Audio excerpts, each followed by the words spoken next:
ಆಚಿ ಮಸಾಲ. ಎಂತ ಅಡಿಗೆಯ ರುಚಿಯಾಗೋ ರಹಸ್ಯವು 20 ರೂಪಾಯಿ. ಕಾರ್ಯಕ್ರಮಕ್ಕೆ ಮತ್ತೊಮ್ಮೆ ಸ್ವಾಗತ. ಎಸ್ ಮೇಡಮ್ ಕಾಲರ್ ಇದ್ದಾರೆ, ಮಾತಾಡ್ತಾ ಹೋಗೋಣ. ಹಲೋ ಹಲೋ ನಮಸ್ಕಾರ, ಏನ್ ಹೆಸರು, ಎಲ್ಲಿಂದ ಕರೆ ಮಾಡ್ತಾ ಇದ್ದೀರಾ? ನಮಸ್ತೆ ಮೇಡಮ್, ಚಂದ್ರಶೇಖರ್ ಅಂತ ಬೆಂಗಳೂರಿನ ಮಲೇಶ್ವರದಿಂದ. ಓಕೆ, ಯಾರ ಬಗ್ಗೆ ಕೇಳಬೇಕು? ಡೇಟ್ ಆಫ್ ಬರ್ತ್ ಹೇಳಿ. ನನ್ನ ವೈಫ್ ಬಗ್ಗೆ ಕೇಳಬೇಕಿತ್ತು. ಹಾ ಹಲೋ ಹೇಳಿ, ಡೇಟ್ ಆಫ್ ಬರ್ತ್ ಹೇಳಿ. 16/12 16/12 1976. 76. ಓಕೆ, ಹುಟ್ಟಿದ ಟೈಮು? ಊಟ ಟೈಮ್ ಬೆಳಗಿನ ಜಾವ 3 ಗಂಟೆ ಮೇಡಮ್. ಬೆಳಗಿನ ಜಾವ 3 ಗಂಟೆ. ಸರಿ ಸರಿ, ಏನು ಪ್ರಶ್ನೆ ಇದೆ ಕೇಳಿ, ಮಾತಾಡಿ. ಮೇಡಮ್ ಇದ್ದಾರೆ. ಸರ್ ನಮಸ್ತೆ. ಮೇಡಮ್ ನಮಸ್ತೆ ಮೇಡಮ್. ಸರ್ ಕನ್ಯಾ ರಾಶಿ ಹಸ್ತ ನಕ್ಷತ್ರ ಬರುತ್ತೆ ನಿಮ್ಮ ಮನೆಯವ್ರದ್ದು, ಅವ್ರ ಹೆಸರೇನು? ಕಲ್ಪನಾ ಅಂತ ಮೇಡಮ್. ಓ ಚೆನ್ನಾಗಿದೆ ಹೆಸರು. ಹೇಳಿ ಸರ್, ಏನು ಪ್ರಶ್ನೆ?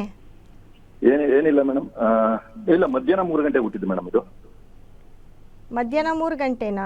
ಮಧ್ಯಾಹ್ನ 3 ಗಂಟೆ ಮೇಡಮ್. ಹೌದು. Okay okay. ಮಧ್ಯಾಹ್ನ 3 ಗಂಟೆ ಅಂದರೆ ಕನ್ಯಾ ರಾಶಿ ಬರುತ್ತೆ, ಚಿತ್ತ ನಕ್ಷತ್ರ. ಚಿತ್ತ ನಕ್ಷತ್ರ, ಕರೆಕ್ಟ್ ಮೇಡಮ್, ಚಿತ್ತ ನಕ್ಷತ್ರ.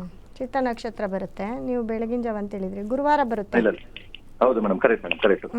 ಏನು ಪ್ರಶ್ನೆ ಸರ್? ಅದೇ ಮೇಡಮ್, ಅವಳದು ಒಂದು ಸ್ವಲ್ಪ ಪ್ರಾಪರ್ಟಿ ಸೆಟ್ಲ್ಮೆಂಟ್ ಆಗಬೇಕಾಗಿತ್ತು, ಅದನ್ನ ಕೇಳೋಣ ಅಂತ ಫೋನ್ ಮಾಡಿದೆ. ನೋಡಿ ಸರ್, ಅವ್ರಿಗೆ ಇವಾಗ ಟೈಮ್ ಬಂದು 16ರಿಂದ 2035 ಶನಿ ದಶೆ ನಡೀತಾ ಇದೆ ಅವ್ರಿಗೆ. ಶನಿ ಬಂದು 4ನೇ ಮನೇಲಿ ಇರ್ತಾನೆ, ಯಾಕಂದರೆ ಅವನು 10ನೇವನು 9ನೇವನು 10ನೇವನು ಅವನೇ ಆಗಿರ್ತಾನೆ. ಬಟ್ ಶುಕ್ರ ಬಂದು ಶನಿ ಮನೇಲಿದ್ದಾರೆ, ತುಂಬ ಯೋಗ ಅಂತ ಹೇಳ್ಬೋದು. ಬಟ್ ಇವಾಗ ನಡೀತಾ ಇರೋ ಟೈಮ್ ಚೆನ್ನಾಗಿದೆ. ಪ್ರಾಪರ್ಟಿ ಕೇಸು ಕೋರ್ಟು ಅಂತ ಏನಾದರೂ ನಡೀತಾ ಇದ್ದರೆ ಇವಾಗ 2000 ಲಾಸ್ಟ್ 35 ಒಳಗಡೆನೆ ಅವ್ರಿಗೆ ಕ್ಲಿಯರ್ ಆಗಬೇಕು. ಇವಾಗ ಎಂಡಿಂಗಿಗೆ ಬಂದಿದೆಯಾ ಅವ್ರದ್ದು? ಆಲ್ಮೋಸ್ಟ್ ಎಂಡಿಂಗ್ ಅಲ್ಲಿ ಇದೆ ಮೇಡಮ್. ಹೌದು. ಹಾಂ ನೋಡಿ, ನಿಮಗೆ 2023ರಿಂದ 2026 ಯಾವಾಗ ಈ ಮಾರ್ಚ್ ತಿಂಗಳವರೆಗೂ ತುಂಬ ಟೈಮ್ ಚೆನ್ನಾಗಿತ್ತು. ನೀವು ಅವ್ರು ಏನೇ ಕೆಲಸ ಮಾಡಿದ್ರು ಅವ್ರ ಕಡೆಯಿಂದ ಎಲ್ಲ ಕೆಲಸ ಕಾರ್ಯಗಳು ಆಗ್ತಿತ್ತು, ನಿಮ್ಮ ಮನೇಲೂ ಕೂಡ ತುಂಬ ಚೆನ್ನಾಗಾಗ್ತಿತ್ತು ಅಂತ ಹೇಳುತ್ತೆ. ಅವರ ಲಗ್ನ ಬಂದು ಮೇಷ ಲಗ್ನದಲ್ಲಿ ಗುರು ಮತ್ತು ಕೇತು ಇರ್ತಾರೆ. ಬಟ್ ಈ ಶನಿದಶೆ ತುಂಬ ಚೆನ್ನಾಗಿದೆ, ಹಂಗೇನಿಲ್ಲ. ಬಟ್ ಯಾರನ್ನಾದರೂ ಅವರು 2016 ನಂತರ ಯಾರನ್ನಾದರೂ ಕಳ್ಕೊಂಡ್ರಾ ಅವರ ಕುಟುಂಬದಲ್ಲಿ? 2016 ನಂತರ ಹೌದು ಮೇಡಮ್, ಕಳ್ಕೊಂಡಿದ್ದಾರೆ. ಅದನ್ನ ಹೇಳುತ್ತೆ, 2016 ನಂತರ ಯಾರನ್ನಾದ್ರೂ ಕಳ್ಕೊಂಡಿದ್ದಾರೆ ಅಂತ ಹೇಳುತ್ತೆ. ಅವ್ರ ತಾಯಿ ಇದ್ದಾರಾ? ತಾಯಿ ಇದ್ದಾರೆ ಮೇಡಮ್, ತಾಯಿ ಇದ್ದಾರೆ. ತಾಯಿಗೆ ಸ್ವಲ್ಪ ಆರೋಗ್ಯದ ಸಮಸ್ಯೆ ಇರುತ್ತೆ ಅಂತ ಹೇಳುತ್ತೆ ಅವ್ರ ತಾಯಿಗೆ. ಓಕೆ, ಇವ್ರ ಹೆಲ್ತ್ ಹೇಗಿರುತ್ತೆ ಮೇಡಮ್? ಇವ್ರ ಹೆಲ್ತ್ ಕಲ್ಪನಾ ಅವ್ರಿಗೆ?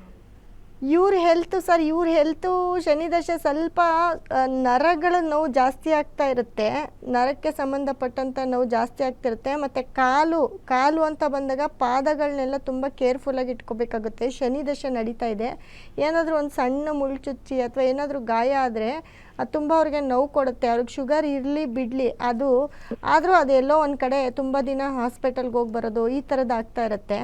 ಮತ್ತು ಬ್ಯಾಕ್ ಪೈನ್ ಏನಾದರೂ ಇರ್ಬೋದು ಅಂತ ಹೇಳುತ್ತೆ. ಬ್ಯಾಕ್ ಪೇನ್ ಇಲ್ಲ ಮೇಡಮ್, ಕಾಲೇ ವೆರಿಕೋಸ್ ವೇನ್ ಇದೆ. ಕಾಲು ವೆರಿಕೋಸ್ ವೇಯ್ನು, ಕಾಲು ಹೇಳೋದ್ನಲ್ಲ, ಕಾಲಿಗೆ ಸಂಬಂಧಪಟ್ಟಂಗೆ ಸ್ವಲ್ಪ ನೋಡ್ಕೊಳ್ಬೇಕಾಗತ್ತೆ. ಮತ್ತು ಇವರ ಜಾತಕ ಅಂತ ಬಂದಾಗ ಸೂರ್ಯ ಗೌರ್ಮೆಂಟ್ ಜಾಬ್ ಯಾರಿದ್ದಾರೆ ಸರ್ ನಿಮ್ಮ ಮನೇಲಿ? ಇಲ್ಲ ಮೇಡಮ್, ಯಾರಿಲ್ಲ. ಅವ್ರ ಕುಟುಂಬದಲ್ಲಿ ಯಾರೂ ಇಲ್ವಾ? ಇಲ್ಲ ಮೇಡಮ್, ಯಾರಿಲ್ಲ. 9ನೇ ಮನೇಲಿ ಸೂರ್ಯ ಬುಧ ಇರ್ತಾರೆ, ಅದು ಪೂರ್ವ ಪುಣ್ಯ ಅಂತ ಹೇಳುತ್ತೆ. ಅವ್ರ ತಾಯಿ ಮನೆಯಿಂದ ಬರ್ತಕ್ಕಂಥದ್ದು ಕೋರ್ಟು ಕೇಸ್ ನಡೀತಾ ಇದ್ರು.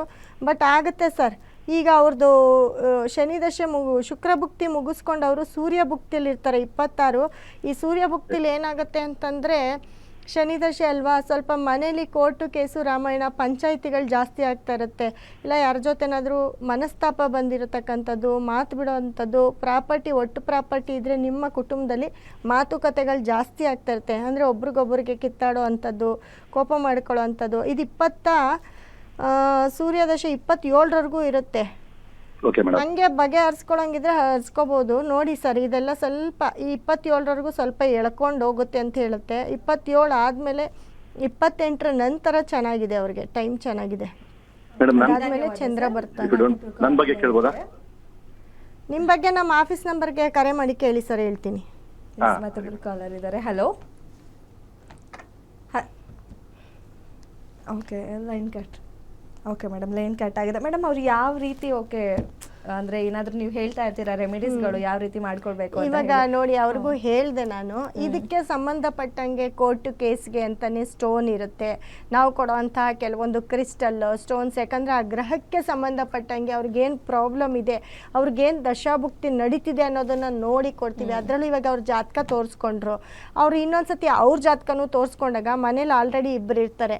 ಸೊ ಇದಕ್ಕೆ ಅಂತಾನೆ ನಮ್ಮಲ್ಲಿ ವಾಸ್ತು ಕಿಟ್ಟು ಕೊಡ್ತಾ ಇದ್ದೀನಿ. ಆ ವಾಸ್ತು ಕಿಟ್ಟನ್ನು ತೊಗೊಂಡೋಗಿ ಮನೇಲಿ ಇಟ್ಟಾಗ ಅವ್ರ ಮನೆಯಲ್ಲಿ ಏನೇನು ತೊಂದರೆ ಆಗ್ತಿದೆ, ಒಂದು ಮನೇಲಿ 4 ಜನ 5 ಜನ ಇದ್ದಾಗ ಎಲ್ರಿಗೂ ಅದು ಅನ್ವಯಿಸುತ್ತೆ. ಎಲ್ಲ ರಾಶಿಯವರ ಒಂದು ಸ್ಟೋನ್ಗಳು ಅದರಲ್ಲಿರುತ್ತೆ, ಕಲ್ಗಳಿರುತ್ತೆ, ಅವು ಅವ್ರಿಗೆ ಪಾಸಿಟಿವ್ನ ತಂದು ಕೊಡುತ್ತೆ. ಮನೇಲಿ ಏನಾದರೂ ವಾಸ್ತು ದೋಷ ಇದ್ದೇ ಇರುತ್ತೆ, ಯಾಕಂದರೆ ಒಂದು ಮನೆ ಅಂತ ಮಾಡಿದಾಗ ಎಲ್ಲನೂ ಒಂದೇ ಪ್ರಕಾರವಾಗಿರೋದಿಲ್ಲ. ಒಂದು ಮನೇಲಿ ದುಡ್ಡು ಬರ್ತಾ ಇರುತ್ತೆ, ಒಂದು ಮನೇಲಿ ನಮ್ಗೆ ದುಡ್ಡೇ ಬರ್ತಿಲ್ಲ ಅಂತಾರೆ, ಒಂದು ಮನೇಲಿ ದುಡ್ಡು ಇರುತ್ತೆ, ಒಂದು ಮನೇಲಿ ಆರೋಗ್ಯ ಚೆನ್ನಾಗಿರೋದಿಲ್ಲ. ಈ ಥರ ಯಾವುದೇ ಮೂಲೆಯಲ್ಲಿ ಏನೇ ತೊಂದರೆ ಇಲ್ಲಿ ಅವ್ರ ಮನೇಲಿ ಅದು ಕೂಡ ಕ್ಲಿಯರ್ ಆಗ್ತಾ ಹೋಗುತ್ತೆ. ಆ ವಾಸ್ತು ಕಿಟ್ಟನ್ನು ನಾವು ಹೇಗೆ ಹೇಳ್ತೀವೋ ಹಾಗೆ ನಮ್ಮ ಪ್ರೊಸೀಜರ್ನ ಫಾಲೋ ಮಾಡಬೇಕಾಗತ್ತೆ. ಅವರು ಆ ಪ್ರೊಸೀಜರ್ನ ಫಾಲೋ ಮಾಡಿದ್ರೆ ಖಂಡಿತ ಅವ್ರ ಮನೇಲಿ ಇರ್ತಕ್ಕಂಥ ಯಾವುದೇ ನೆಗೆಟಿವ್ ಇದ್ರೂ ಅದು ರಿಮೂವ್ ಆಗುತ್ತೆ. ನೆಗೆಟಿವ್ ಅಂತ ಅಂದರೆ ನಕಾರಾತ್ಮಕ ಶಕ್ತಿ ಅಂತ ನಾವೇನು ಹೇಳ್ತೀವಿ ಅದನ್ನೇ.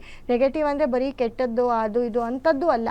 ನಮ್ಮನೇಲಿ ಏನೋ ದೃಷ್ಟಿ ಆಗಿರ್ಬೋದು, ಅಥವಾ ನಮ್ಮನೇಲಿ ಯಾಕೆ ದುಡ್ಡು ಆಗ್ತಾ ಇಲ್ಲ, ನಮ್ಮನೇಲಿ ಯಾಕೆ ಆರೋಗ್ಯ ಚಿಂತೆ ಆಗ್ತಾ ಇರುತ್ತೆ, ನಮ್ಮನೇಲಿ ಯಾಕೆ ನಾವು ಒಬ್ರಿಗೊಬ್ರು ಅಂಡರ್ಸ್ಟ್ಯಾಂಡಿಂಗ್ ಇಲ್ಲ, ನಾವು ಕಿತ್ತಾಡ್ತಾ ಇದ್ದೀವಿ, ಇದೆಲ್ಲವೂ ಕೂಡ ನೆಗೆಟಿವ್ಸೇನೆ. ಒಂದೊಂದೂ ನೆಗೆಟಿವ್ ಉತ್ಪತ್ತಿ ಆಗ್ತಾ ಇರುತ್ತೆ, ಒಂದರಿಂದ ಒಂದು. ಜಸ್ಟ್ ಆ ವಾಸ್ತು ಕಿಟ್ಟನ್ನು ತೊಗೊಂಡೋಗಿ ನಿಮ್ಮ ಮನೇಲಿ ಇಟ್ಕೊಳ್ಳಿ. ನಿಮ್ಮ ಮನೇಲಿ ಬಾಂಡಿಂಗ್ ಕ್ರಿಯೇಟ್ ಆಗುತ್ತೆ, ಮತ್ತು ಮನೇಲಿ ಎಲ್ಲೋ ಒಂದು ಕಡೆ ಪೀಸ್ಫುಲ್ ವಾತಾವರಣ ಬರುತ್ತೆ, ಅಂದರೆ ಶಾಂತಿ ಅಂತ ಏನು ಹೇಳ್ತೀವಿ ಅದು ಬರುತ್ತೆ. ಅದ್ರ ಜೊತೆಗೆ ಮೇಯ್ನು ನಿಮ್ಮ ದುಡ್ಡು ಕಾಸು ಏನು ಸ್ಟ್ರಕ್ ಆಗಿದೆ, ನಿಮ್ಮ ಪ್ರಾಪರ್ಟಿ ವಿಷಯ ಏನಿದೆ ಅದೆಲ್ಲದಕ್ಕೂ ಆ ವಾಸ್ತು ಕಿಟ್ಟನ್ನು ಇಟ್ಕೊಂಡ್ರೆ ಖಂಡಿತ ಇದರಿಂದ ಸ್ವಲ್ಪ ಹೊರಗಡೆ ಬರ್ತೀರಿ. ಏನೋ ಒಂದು ತೊಂದರೆಯಿಂದ ತುಂಬ ದೊಡ್ಡದಾಗೋ ತೊಂದರೆ ಸಣ್ಣ ಪುಟ್ಟದ್ರಲ್ಲಿ ಬಗೆಹರಿತಾ ಹೋಗುತ್ತೆ.